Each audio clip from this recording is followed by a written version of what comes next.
I have a sneaking suspicion that this episode might surprise you. We're talking about stealth in Dungeons & Dragons 5th edition.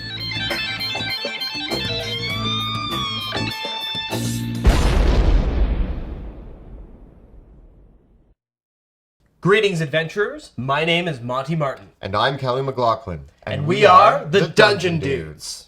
On today's episode, we are discussing stealth in Dungeons & Dragons 5th edition. Although running headfirst into battle might be the time-honored tradition of many great heroes, it's also the strategy of many dead fools.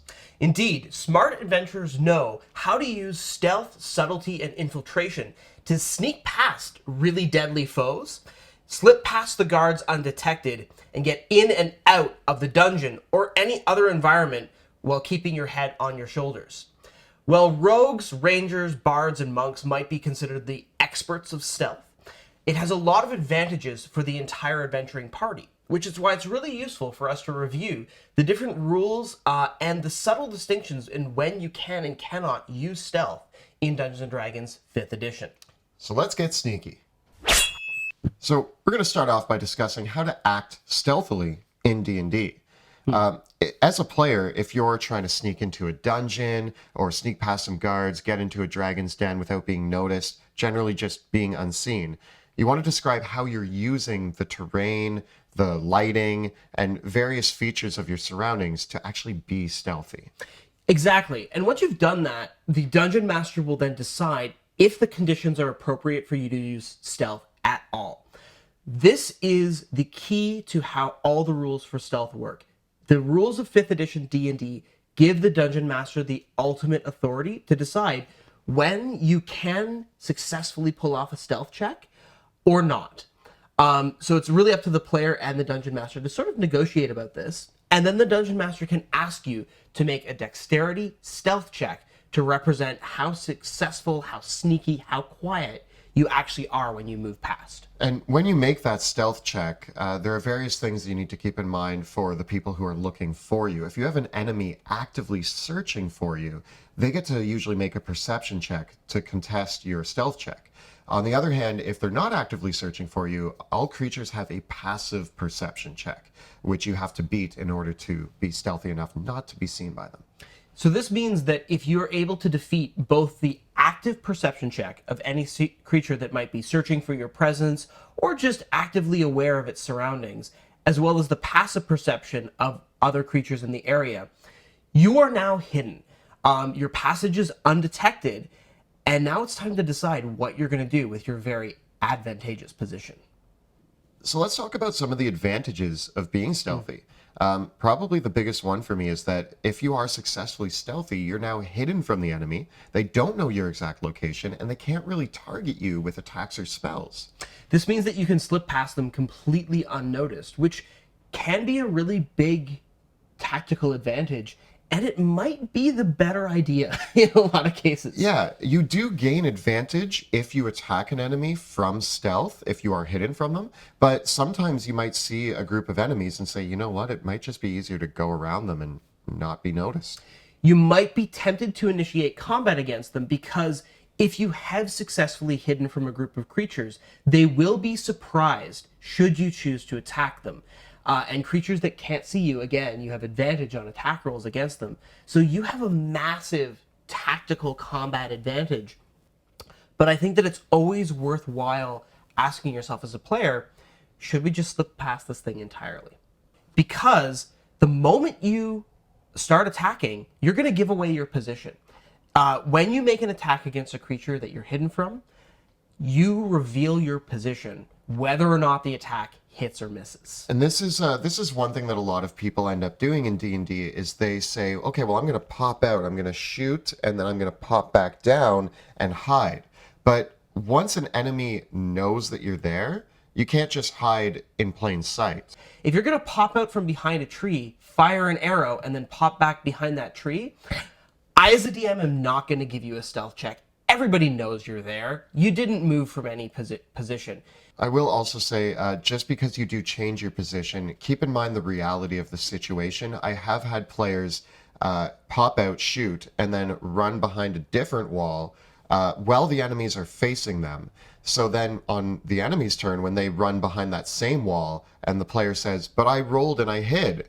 Well, yes, you did, but the enemy still is aware of the general area in which you went. If you're just right behind that wall, they're going to pop around there and be like, there you are. And ultimately, no matter how high your perception roll is, or your stealth roll is, you can't hide from a creature that can see you clearly.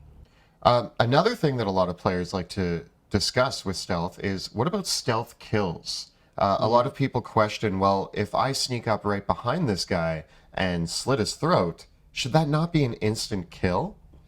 Well, the thing is that Dungeons and Dragons does not have any rules that support a stealth kill mechanic, except for the rogue's sneak attack or the assassin's assassinate ability, which I think are the best ways to reflect how difficult pulling off a stealth kill is. If you think about it, slitting someone's throat from behind them requires a massive amount of training, skill, and strength. And so I think that that ability alone is something that really is just the domain of the assassin. I think that for a lot of other times, if you think about most action movies, typically the people that get stuck up behind and stealth killed tend to be the mooks that only have one hit point anyways. Yeah, you don't see in action movies them sneak up behind the main villain and just instantly be like, ha, that wasn't a fight scene at all. If you know of one, please tell us about it in the comments. The only one that we could think of where like a main character gets like straight up stealth killed is in Game of Thrones. But that's a world where I don't think anyone's over third level anyways. Yeah, that's the other thing to keep in mind. Stealth killing low-level creatures, sure, why not? In the real world, we're all pretty much level 1 people with 4 hit points anyway. Yeah. So, yeah, if you're trying to stealth kill somebody with 100 hit points, it's not always going to work. And also, I mean, slitting somebody's throat is far different than if a fighter decides to sneak up on somebody and then stab them 8 times. Yeah. That's another way to do it. Doesn't And also, always have like, to be. if the target is sleeping, Yeah. right, that's... I think as a DM, you want to make that difficult. It's actually really hard to do. And as a general rule of thumb, I like to say that if a creature does have, like, legendary actions or legendary resistance, it just cannot be stealth killed. That's fair. So yeah, keep that in mind. The rules are in place for a reason, to make stealth kills an option, but only for limited scenarios. Other than that, Yeah. you can't always just sneak up and murder someone. DMs, use your discretion, because ultimately, if you're really permissive about stealth kills, you're going to see your players doing it a lot because it is a really good strategy. And so my biggest advice with allowing anything like this in your game is make it hard, and really reward the players then for a really successful infiltration. Now, even if you can't pull off a stealth kill in Dungeons & Dragons 5th edition, you probably do have your foes surprised, which is a massive tactical advantage in its own right. Yeah, if you manage to gain surprise, then what ends up happening is you basically get a whole bunch of extra attacks before the enemy even realizes what's going. This can change the combat pretty drastically. If you have a really hard encounter ahead of you, gaining surprise can really change the battle to sway in your favor. Now, bear in mind that in 5th edition Dungeons & Dragons, there is no such thing as a surprise round. Surprised is a state that creatures may be in at the beginning of combat. When in this state, a surprised creature can't take actions or move. They also cannot take reactions until their turn passes normally in the initiative order. Surprise is then not resolved as its own combat round, but rather during that first round of combat, you still roll initiative normally, creatures take actions in their order, and that should happen right at the moment of hostile intent being declared. If the rogue is sneaking up and the party's like, we're going to ambush them, that's when the DM should say, okay, let's roll for initiative. These foes are all surprised. You still go through all the party members' actions in initiative order. And then in the next round of combat, the creatures that were surprised are no longer surprised. And if they're still alive, they can try to fight back. But they probably won't be because it's a huge advantage. Does this also mean that because of the way that's laid out, it's almost like a lose a turn sort of scenario? Yeah, it kind of almost is like the same as if all the creatures were incapacitated at the first round of combat. The interesting thing about this is that you don't actually automatically have surprise against a or not surprise, advantage against surprised creatures. You get advantage because they can't see you, Yeah. right? So if somehow you're able to surprise a group of creatures, but they can still see you at the start of combat, which is a bit of a strange circumstance, but it can happen, your attacks don't actually have advantage. So you'll need to gain that in some other way. Would this also kind of elaborate to say that some people can gain surprise, some people can't? Exactly. And sometimes it's worthwhile noting like what the passive perception scores of all the combatants are, because it is possible to have a circumstance where one creature is surprised, but all of its other allies are not. So combat started. You may not be able to gain surprise anymore, but you can still hide. Yeah, it is completely possible to still gain advantages from stealth in the middle of a battle, but it's much, much more difficult than when you have complete control of your circumstances, because you cannot hide from a creature that can see you clearly. And in combat, creatures are considered to have a general awareness of everything around them in 360 degrees. This means that there's very specific circumstances in combat when it's possible to hide from a creature. And we're going to cover those right now. In order to hide from an enemy during combat, you need to break line of sight with every enemy that might be able to see you before you can even consider taking the hide action. This means that you need to find an area of total cover, such as when you are completely concealed head to toe behind a solid wall, or in an area of dense fog or complete darkness.